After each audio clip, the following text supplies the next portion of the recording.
I think it's the social media that's the end of us. I think there's no putting that genie back in the bottle, you know. It's the worst. Can you imagine explaining Twitter to our founding fathers? As they're writing the Constitution, you could go back in time, explain Twitter to, they'd be so, like, they'd be like, wait a second, wait. Anyone can say anything, and people can just hear them and listen to them wherever they are? Yeah. Okay, but it's the most educated people that everyone's listening to, right? And they know what they're talking about? No. No, not even kinda. They're like, oh my God, what, didn't that get out of hand? How does the government, didn't that get out of hand? Does the president take part in this?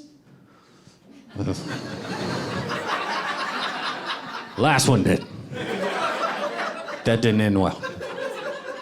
New guy's asleep, we don't know. He's either asleep or he's wandering from a press conference into a field, shaking hands with presidents from the past. As soon as they comprehended that, they'd scratch that First Amendment and they'd move the second one up. They're like, step one, get gun. Then we wouldn't have that freedom of speech, because think about that now. You can get up in the morning, you can put a piece of bread in a toaster, hit the button, send a direct message to the most powerful man or woman on the planet, tell them to get fucked and die. Before that bread becomes toast. That's amazing. They didn't know about that when they gave us the freedom of speech. They gave us freedom of speech when everyone lived on farms out in the middle of nowhere. Government was like, yeah, say whatever you want. We don't give a shit. No one can hear you. Who cares? If you were mad at George Washington, you wanted to give George Washington a piece of your mind, you had to stop work on the farm. You had to put your family in a buggy. It was gonna take that buggy like 6 months to go 20 miles. And half your family was gonna die of tuberculosis. You had to be mad as hell at George Washington.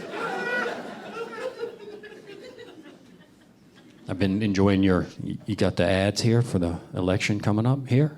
See all the attack ads? I love those. Those are crazy. They just say crazy. If I ever have lots of money, I'm just gonna buy TV time across America, and I'm just gonna run campaign-style attack ads against people that I just don't like in my personal life. And I'm going to destroy them. You're gonna be minding your business on a Tuesday watching TV, and I'm gonna pop on your TV. I'm like, you know this dickhead right here? Well, let me introduce you to John Little. He's a real piece of shit. I've known him my whole life. Pretty sure he fingered my dog when we were 12 years old. But it only got worse when John grew up, because now he likes to touch little kids where they pee. But not little black kids, because John Little's a racist. No, cut to me with a bunch of Taco Bell packets. Brandon Vestal approved this message.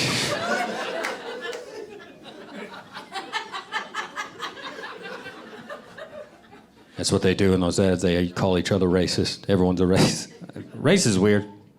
Can't believe that's still a thing. I live in LA, so anytime a race thing happens, everyone's in your shit. What are you gonna do, man? What are you gonna do to make it do? What are you gonna do, Brandon?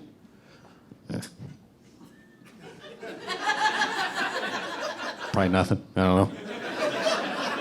You gotta do something. I kept hearing that. You gotta do something, so I signed up for BET Plus, the streaming service. I'm giving a very rich black man more money, so that's sucking my virtue. It's weird though, right? That we white people, we don't want to be called right. That's the one you don't even like. When something like a George Floyd goes down, something like that, black people the next day, that's why we're so weird. We don't know what to do. Because we want to prove we're one of the good ones. That's why we're doing weird shit. Like people are like the next day we're just like giving you a thumbs up and shit. We don't know what to do.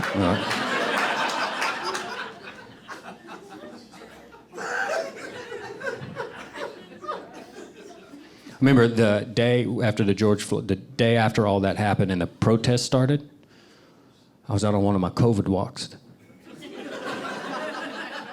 And my COVID walk etiquette was if I see someone walking towards me, I cross the street well before we get close to each other and explode or whatever happens. I don't know what's supposed to happen.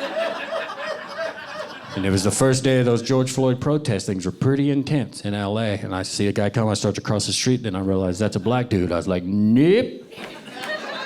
Not crossing the street today. I don't want him to think for 1 second I'm crossing the street because he's black too. Not today.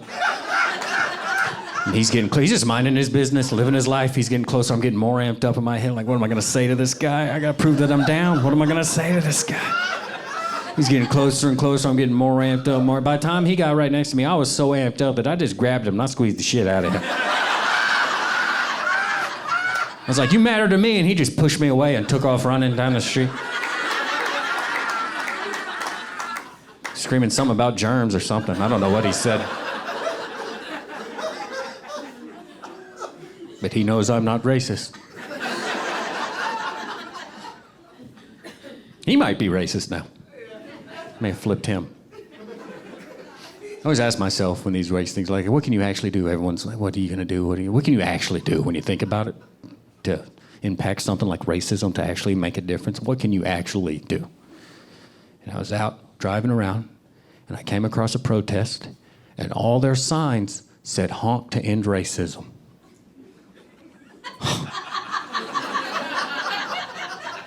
I was like, this is fantastic. I can do that all day.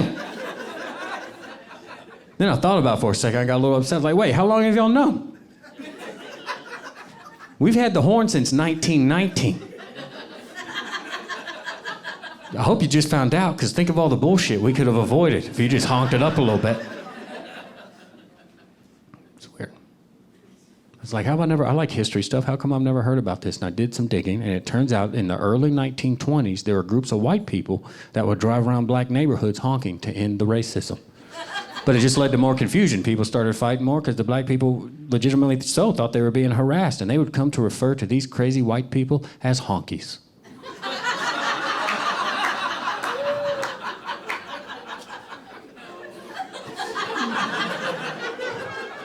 It's my favorite joke. I don't care if you like it or not. It's my favoriteest joke I ever wrote in my life. Some of you are like, wait a second, I'm gonna Google that.